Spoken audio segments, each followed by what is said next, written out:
Hi friends, आपका मैं एक बार फिर स्वागत करता हूं अपने नए वीडियो जिसका टॉपिक है एंडोक्राइनल डिसीजेज यानी अंतःस्रावी ग्रंथि के जो रोग होते हैं उनके बारे में हम अब डिस्कस करेंगे। और अंतःस्रावी तंत्र के बारे में दो पार्ट्स में हमने लगभग सभी कुछ पढ़ लिया है, तो अब डिसीजेस को हम डिस्कस करेंगे। और पहली जो मुख्य डिसीज होती है वो होती है डायबिटीज़ मेलाइटस, जिसे हम शुगर और मधुमेह के नाम से जानते हैं, जो कि एक आज समाज में एक बहुत गंभीर बीमारी बन के उभर रही है संपूर्ण विश्व में। और तो इस बीमारी के बारे में कुछ चीज़ें हम जानेंगे, इसको समझने का प्रयास करेंगे। इसलिए आज के एपिसोड में आपको सिर्फ डायबिटीज़ और इसके तीन महत्वपूर्ण प्रकार के बारे में बताऊंगा, जिससे आप इसके बारे में थोड़ा समझ सकें कि आखिर होता क्यों है। और हर प्रकार के जो तीन प्रकार होते हैं डायबिटीज़ के, उनमें सभी के लक्षण और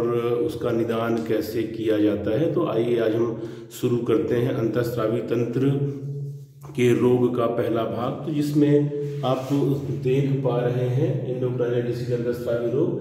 तो इनके जो मुख्य कारण होते हैं, सबसे पहले मैंने वो बताए हैं। तो मुख्य कारण में हार्मोन्स का कम या अधिक निकलना, जो एंडोक्राइनल डिसीज होते हैं तो उनके होने का जो कारण होता है, उनका मुख्य कारण जो है वो हार्मोन्स का कम या अधिक निकलना होता है, जिससे कि वो अपने टारगेट ऑर्गन्स तक पर्याप्त पहुंच नहीं पाते और उन ऑर्गन्स की जो एक्टिविटी है वो डिक्रीज होती है और वो हार्मोनल डिसीज कैटेगरी में आते हैं।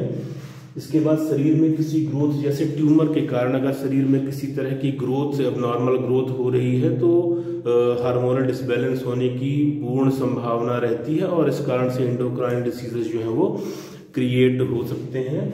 इसके बाद इन्फेक्शन, चोट, बीमारी आदि, इन्फेक्शन, चोट और बीमारी, इन सब की वजह से भी एंडोक्राइनल डिसीज होने की संभावना रहती है। आगे आप देख रहे हैं, सबसे पहले मैंने डायबिटीज मेलाइटस यानी मधुमेह के बारे में बताने का प्रयास आपको किया है। तो मधुमेह के बारे में आपको थोड़ा समझा दूं कि मधुमेह एक उपापचय संबंधी बीमारी है। उपापचय जैसे हमने भोजन ग्रहण किया, फिर वो भोजन जाके इंटेस्टाइन, जो हमारी एलिमेंट्री कैनाल है, वहाँ पे अलग अलग हिस्सों में पहुँच के उसमें अलग अलग तरह के एंजाइम्स मिले और फिर वो जाके पचा, और पचने के बाद वो ब्लड में आया। ब्लड में आने के बाद फिर हमारी जो सेल्स हैं उस ब्लड से ग्लूकोज के उस हिस्से को लेंगी और वहाँ से वो एनर्जी प्रोड्यूस करेंगी एटीपी के फॉर्म में। वो एनर्जी हमारे कार्य के लिए जरूरी है, अदरवाइज हम कार्य नहीं कर पाएंगे। और वो एनर्जी स्टोर भी होती है हमारे शरीर में, संचित होती है भविष्य की ऊर्जा के रूप में। तो यही संपूर्ण क्रिया जो है वो उपापचय की क्रिया है। तो उपापचय संबंधी जो मुख्य रोग होता है वो होता है डायबिटीज, जो कि होता है हार्मोनल इम्बैलेंस, डिसबैलेंस की वजह से। आप देख पा रहे हैं उपापचय संबंधी बीमारियों का समूह होता है। रक्त में शर्करा यानी ग्लूकोज का स्तर उच्च रहता है। तो रक्त में शर्करा का स्तर उच्च होने का कारण यही है कि जो कोशिकाएं हैं वो पचे हुए भोजन यानी ग्लूकोज को ग्रहण नहीं कर पाती, और ग्रहण नहीं कर पाती तो ऊर्जा का निर्माण नहीं करती हैं। तो ब्लड में ही वो ग्लूकोज जो है वो सर्कुलेट होता रहता है और जांच करने पर वही ग्लूकोज हमें बढ़ा हुआ मिलता है, और वही ग्लूकोज हमें यूरिन की जांच करने पे भी मिलता है। तब फिर ये डिटेक्ट होता है कि इस व्यक्ति को जो है वो शुगर की बीमारी हुई है, क्योंकि कोशिकाएं उस स्तर पे शुगर को अपने ग्रहण नहीं कर पा रही हैं और ऊर्जा का उत्पादन नहीं कर पा रही हैं। आगे देखते हैं कारण क्या है। दो मुख्य कारण जो है वो होते हैं। पहला, पैंक्रियाज पर्याप्त इंसुलिन का उत्पादन नहीं कर पाता। जो मुख्य ग्रंथि पैंक्रियाज है, और पैंक्रियाज में जो सेल्स होती हैं बीटा सेल्स, वो सेल्स जो है वो पर्याप्त मात्रा में इंसुलिन का किन्हीं कारणों से उत्पादन ना कर पाए। वो कारण बहुत से हो सकते हैं, पर संभवतः ये कारण अभी तक टाइप 1 के मैटर में तो अज्ञात है। टाइप 2 में अपन कई बार अनुवांशिक या कुछ कह भी सकते हैं। तो कुल मिला के पैंक्रियाज जो है वो इंसुलिन का उत्पादन बहुत कम करे या ना कर पाए। दूसरा कारण होता है कोशिकाएं यानी सेल्स इंसुलिन को ठीक से ग्रहण नहीं कर पाती हैं। जो इंसुलिन होता है, पहले भी मैंने आपको बताया है, इंसुलिन हमारे कोशिकाओं और रक्त से ग्लूकोज को ग्रहण करने के बीच में एक गेटवे का कार्य करता है और वो गेटवे जो होता है वो रक्त से ग्लूकोज को कोशिकाओं में अंदर आने देता है, जिससे कोशिकाएं ऊर्जा का उत्पादन करती हैं। तो कई बार होता ऐसा है कि इंसुलिन जो कि कोशिकाओं द्वारा ग्रहण किया जाएगा, ग्लूकोज ग्रहण किया जाएगा, उसे कोशिकाएं बहुत कम मात्रा में लेती हैं या लेने की बजाय उसको रिजेक्ट कर देती हैं। तो इस कारण से भी जो ग्लूकोज है वो कोशिकाओं में नहीं आता और ऊर्जा का उत्पादन नहीं होता और वो सर्कुलेट होता रहता है ब्लड में। तो ये दोनों मेजर कारण बनते हैं। पैंक्रियास पर्याप्त मात्रा में इंसुलिन का उत्पादन नहीं कर पाता और कोशिकाएं सेल्स जो है वो इंसुलिन को ठीक से ग्रहण नहीं कर पाती सकते हैं। पर जो मेजर 3 टाइप्स होते हैं वो एक होता है टाइप 1, एक होता है टाइप 2 और एक होता है gestational diabetes. Type 1 diabetes mostly जो होता है वो बाल्यावस्था में, किशोरावस्था में या युवावस्था में होने वाली डायबिटीज है। टाइप 2 डायबिटीज जो होती है वो आफ्टर 35 to 40 ईयर्स में आने वाली डायबिटीज है। और गैस्ट्रेशनल डायबिटीज जो होती है वो गर्भावस्था के दौरान होने वाली डायबिटीज है, जब कि जो गर्भावस्था आई है जिस लेडी को, उसे पहले से शुगर की कोई बीमारी ना रही हो और गर्भावस्था को अचीव करने के बाद उसमें शुगर जैसे लक्षण जो है वो शर्करा, मधुमेह जैसे लक्षण अगर आते हैं तो वो गैस्ट्रेशनल डायबिटीज की कैटेगरी में आता है। तो 1 by 1 अब हम इससे देखते हैं कि आखिर टाइप 1, टाइप 2 और गैस्ट्रेशनल डायबिटीज होते क्या हैं। और यहाँ से मैं मैक्सिमम आपका जो डाउट है वो खत्म करने का प्रयास करूंगा और वहां से जीके के पर्पज से जो आवश्यक चीजें हैं वो भी हम कैच करते चलेंगे। तो देख लेते हैं पहले कि जो मैंने लिखा है वो देख लेते हैं, फिर उसको मैं आपको बारीकी से समझाता हूं। मैंने लिखा है प्रकार A type 1 IDDM insulin dependent diabetes mellitus. IDDM insulin dependent diabetes mellitus यानी टाइप 1।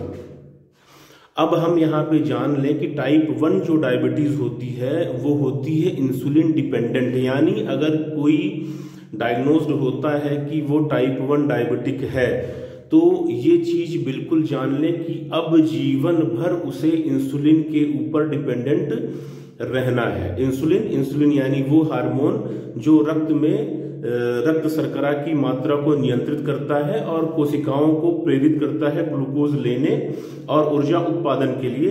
तो अगर किसी को टाइप 1 डायबिटीज डिटेक्ट होता है तो वो इंसुलिन डिपेंडेंट हो जाता है, यानी अब उसे जीवन भर इंसुलिन लेना है। इस चीज को हमें आज से क्लियर कर लेना है। यानी type 1 diabetes IDDM insulin dependent diabetes mellitus. IDDM mostly जो होता है वो 15 वर्ष की आयु से पहले व 30 वर्ष की आयु के पहले होता है, जो मोस्टली मैंने आपको पहले बताया कि बच्चों में डिटेक्ट हो सकता है, किशोरावस्था में, युवावस्था में, पर मोस्टली जो है ये 30 साल के पहले जो डिटेक्ट होती है डायबिटीज वो इंसुलिन डिपेंडेंट कैटेगरी में आती है। और सामान्यतः जो बच्चे इसका शिकार होते हैं किशोरावस्था वाले वो 15 की आयु के पहले हो जाते हैं। कारण अभी तक साइंस को ज्ञात नहीं है। विज्ञान यही कहता है कि इसका कोई भी कारण जो है वो स्पष्ट अभी तक नहीं हो पाया है। बहुत सारी स्टडी, बहुत सारी रिसर्च हो गए और हो रहे हैं, लेकिन टाइप 1 का कारण अभी तक पता नहीं चला है। टाइप 1 में पैंक्रियाज जो है वो एकदम से इंसुलिन का उत्पादन खत्म कर देता है या इतना कम कर देता है कि वो इंसुलिन किसी काम का नहीं रहता, जिसके कारण शरीर में कोशिकाएं जो है वो ग्लूकोज ग्रहण नहीं कर पाती और ग्लूकोज लगातार सर्कुलेट होता रहता है, जिससे जो रिजर्व बॉडी में जो रिजर्व ग्लूकोज है बॉडी उसे यूज करने लगती है। इस वजह से शरीर जो है वो लगातार दुबला होता जाता है और भूख बहुत ज्यादा लगती है, प्यास बहुत ज्यादा लगती है, यूरिन बहुत ज्यादा लगती है। इसके बावजूद बहुत ज्यादा खाने के बाद भी जो मरीज है वो लगातार दुबला होता जाता है, क्योंकि कोशिकाएं जो हैं, जो हम भोजन ग्रहण कर रहे हैं उसका उपयोग नहीं कर पाती, क्योंकि शरीर में ग्लूकोज बन ही नहीं रहा है। इसलिए बॉडी वेट जो है वो लगातार गिरता जाता है, जिससे जो है रिजर्व जो हमारे ग्लूकोज स्टोर जहां है यानी लीवर में और मसल्स में मोस्टली, तो वहाँ से जो स्टोर्ड फैट और सारा ग्लूकोज जो है स्टोर किया गया था पहले, जबकि इंसुलिन शरीर में बन रहा था, तो वहाँ से बॉडी एनर्जी के लिए उन्हें ब्रेक डाउन करना शुरू कर देती है, और इस ब्रेक डाउन की वजह से कीटोन्स बनते हैं, और ये कीटोन्स जो है वो यूरिन के रास्ते आना शुरू हो जाते हैं, जिससे कि सांस फूलना, थोड़े से भी काम में सांस फूलना, बहुत जल्दी थकान आना, और सांस में एक फ्रूटी स्मेल का मिलना, जैसे फलों की खुशबू होती है उस तरह की फ्रूटी स्मेल का मिलना टाइप 1 डायबिटीज के प्रमुख लक्षण होते हैं। टाइप 1 डायबिटीज के कारणों की अगर बात करें तो जहाँ तक अगर एक बार ये इसके कारणों का पता तो नहीं लगाया जा सकता, जैसे कि मैंने आपको बता दिया, परंतु अगर एक बार ये डिटेक्ट हो जाए कि टाइप 1 डायबिटीज है तो उसका इलाज जरूर सफलतापूर्वक जिंदगी भर चल सकता है। और अभी तक जितने भी स्टडीज रिसर्च हुए हैं उनमें से एक ऑटो इम्यून पद्धति होती है जिसमें शरीर की प्रतिरक्षा प्रणाली शरीर पर हमला कर देती है। तो ऑटो इम्यून डिसीज या ऑटो इम्यून प्रक्रिया के तहत पैंक्रियाज के बीटा सेल्स के सिक्रीशन यानी इंसुलिन के सिक्रीशन के अचानक रुक जाने को जिम्मेदार एक ऑटो इम्यून प्रतिक्रिया को बताया जाता है। दूसरा कारण जो है वो वंशानुगत हो सकता है, परंतु वंशानुगत जो है वो टाइप 1 में के फेवर में तो बहुत कम रहता है। टाइप 2 डायबिटीज जरूर वंशानुगत कई बार देखी गई है। और जो तीसरा कारण होता है वो कई तरह से वातावरण में फैलने वाले वायरस या अन्य इन्फेक्शन को माना जा सकता है, पर इसके भी बहुत कम प्रमाण है। बेसिकली ऑटो इम्यून यानी स्व प्रतिरक्षा रोग प्रक्रिया को टाइप 1 के लिए मोस्टली जिम्मेदार माना जाता है, परंतु ये भी बहुत प्रमाणित अभी तक नहीं है। आगे हम अगर कारणों के बारे में अगर देखें तो इसे रोका नहीं जा सकता, परंतु पता चलने पर सफलतापूर्वक इलाज किया जा सकता है। सामान्यतः ऑटो इम्यून यानी स्व प्रतिरक्षा रोग प्रक्रिया मुख्य कारण माना जाता है। वंशानुगत हो सकता है कुछ मामलों में वायरस संक्रमण, परंतु कारण अभी तक ज्ञात नहीं है। फाइनली जो उसका कंक्लूजन होता है कारण क्या है, तो कारण अभी तक ज्ञात नहीं है टाइप 1 का। उसके बाद हम इसके लक्षणों पर एक बार चर्चा करते हैं। वहीं अगर हम लक्षणों की बात करें तो पॉलीयूरिया, पॉलीडिप्सिया और पॉलीफेजिया यानी पॉलीडिप्सिया यानी लगातार अत्यधिक प्यास का लगना, पॉलीयूरिया यानी बहुत ज़्यादा पेशाब आना, और पॉलीफेजिया यानी लगातार भूख लगे रहना, बहुत ज़्यादा खाना। इसके बावजूद मरीज जो है वो बहुत ज़्यादा दुबला पतला होता जाता है, उसका वजन गिरता जाता है, हर समय उसको थकान लगती है, रात में बिस्तर में पेशाब होने के लक्षण भी मिलते हैं।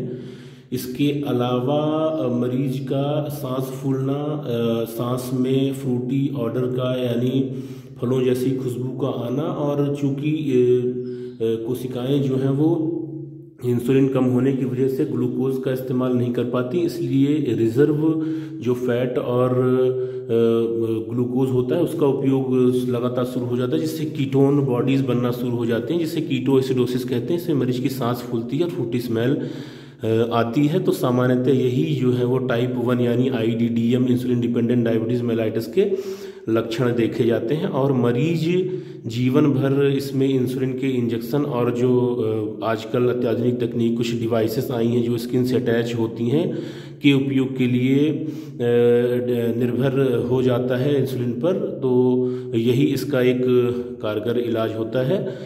दूसरा जो प्रकार है वो टाइप 2 यानी non insulin dependent diabetes mellitus, जिसे NIDDM कहते हैं है। और ये नॉन इंसुलिन डिपेंडेंट होता है। इसमें मरीज को इंसुलिन पर डिपेंडेंट नहीं रहना पड़ता, परंतु कुछ कंडीशंस ऐसी बनती हैं जिसमें मरीज को इंसुलिन देना पड़ता है, अदरवाइज़ डिपेंडेंसी पूरी तरह से नहीं होती है। और जो कुछ ओरल दवाइयाँ जिसको हम शुगर की गोलियाँ बोलते हैं, जो ओरल हाइपोग्लाइसेमिक एजेंट यानी OHA कहलाते हैं, से मरीज का जो काम है वो पूरा हो जाता है। और जहाँ तक बात करें टाइप 2 के होने की, तो ये लगभग 35 से 40 की उम्र के बाद होने का खतरा सर्वाधिक होता है।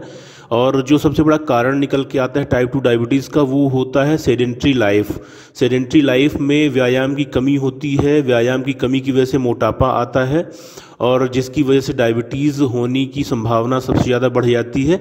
इसीलिए लगभग 90% जो टाइप होते हैं वो टाइप 2 के हैं, और 10% मरीज ही जो हैं वो टाइप 1 के मरीज होते हैं। और दूसरा जो बड़ा कारण होता है टाइप 2 का वो अनुवांशिकता भी होता है, जो कि टाइप 1 के कारणों में तो बहुत कारगर नहीं है, लेकिन टाइप 2 में आनुवांशिकता को एक जिम्मेदार कारण जरूर माना जाता है। लक्षणों की बात करें तो पॉलीयूरिया, पॉलीडिप्सिया, पॉलीफेजिया यानी मरीज का लगातार पेशाब के लिए जाना, लगातार पानी पीना, लगातार खाना खाना, जो कि शुगर के तीनों प्रकार में कॉमन सिम्टम्स होते हैं, पाए जाते हैं। साथ ही साथ वज़न की कमी भी होती है, और जो वज़न की कमी आती है वो एसिमेट्रिकल वेट लॉस दिखाई देता है, यानी एक अजीब तरह का कहीं पे दुबलापन, कहीं मोटापन टाइप का दिखाई देता है। साथ में खुजली होना, धुंधली दृष्टि का होना, और हाथ पैर में झिनझिनी यानी न्यूरोपैथी का होना, थकान आना और स्वाद में कमी आना भी सामान्य तौर पे जो टाइप 2 के लक्षण होते हैं वो होते हैं। टाइप 2 जो होता है वो, जैसा कि मैंने पहले बताया आपको, नॉन इंसुलिन डिपेंडेंट होता है और गोलियों से काम ज़्यादातर मरीजों का चल जाता है। और बहुत से केसेस में देखा गया है कि लोग लगातार व्यायाम करके, योगा करके, अपनी डाइट को कंट्रोल करके भी टाइप 2 डायबिटीज़ को बहुत अच्छा नियंत्रित कर लेते हैं। वहीं अब हम देखते हैं तीसरा प्रकार जो है वो है गेस्टेशनल डायबिटीज़ यानी गर्भकालीन मधुमेह। गर्भकालीन मधुमेह गर्भावस्था के दौरान रक्त में ग्लूकोज की अधिक मात्रा का पाया जाना होता है, परंतु इसमें एक महत्वपूर्ण चीज़ ये होती है कि मरीज जो है, यानी जो गर्भवती महिला है, वो उसे पहले से मधुमेह नहीं रहा हो और गर्भावस्था के दौरान ही उसमें मधुमेह जैसे लक्षण जो हैं वो पाए गए हों, तो ही वो गेस्टेशनल डायबिटीज़ की कैटेगरी में आता है। और सामान्यतः जो लक्षण होते हैं वो पॉलीयूरिया, पॉलीडिप्सिया, पॉलीफेजिया और जो अदर खुजली होना, धुंधली दृष्टि का होना, न्यूरोपैथी का होना जैसे लक्षण जो है वो गेस्टेशनल डायबिटीज़ में देखे जाते हैं। और गेस्टेशनल डायबिटीज़ सामान्यतः प्रेगनेंसी की किसी भी समय हो सकता है, लेकिन जो मोस्ट कॉमनली देखा गया है तो प्रेगनेंसी के दूसरे और तीसरे ट्राइमेस्टर में सबसे ज़्यादा केसेस जो हैं वो देखने को मिलते हैं गेस्टेशनल डायबिटीज़ के। बात करें तो सामान्यतः दो कारण जो है वो सामने आते हैं। एक तो हार्मोनल परिवर्तन होते हैं, गर्भावस्था के दौरान शरीर में विशेष हार्मोन्स बनते हैं और वजन बढ़ने और अन्य परिवर्तनों से जो गर्भवती महिला है उसका शरीर जो है वो गुजरता है। इन परिवर्तनों के कारण शरीर की कोशिकाएं जो है वो इंसुलिन को अच्छी तरह से उपयोग नहीं कर पाती हैं, और यही जो है वो इंसुलिन प्रतिरोध कहलाता है। तो दो तरह के मुख्य कारण हो गए, पहला तो हार्मोनल चेंजेस, और उसी के कारण जो है वो इंसुलिन प्रतिरोध जो है वो पैदा होता है। तो ज़्यादातर केसेस में होता ये है कि जो इंसुलिन प्रतिरोध होता है, तो इंसुलिन प्रतिरोध को दूर करने के लिए पर्याप्त इंसुलिन का उत्पादन शरीर कर लेता है, परंतु कुछ केसेस में इंसुलिन का उत्पादन जो है वो पर्याप्त नहीं होता, और वही जीडीएम की एक एडवांस कैटेगरी जो है वो मरीज में मिलती है, जिसके लिए फिर एक्टिवली इंसुलिन का उपयोग और अदर तरीकों का उपयोग जो है वो जीडीएम के केस में किया जाता है।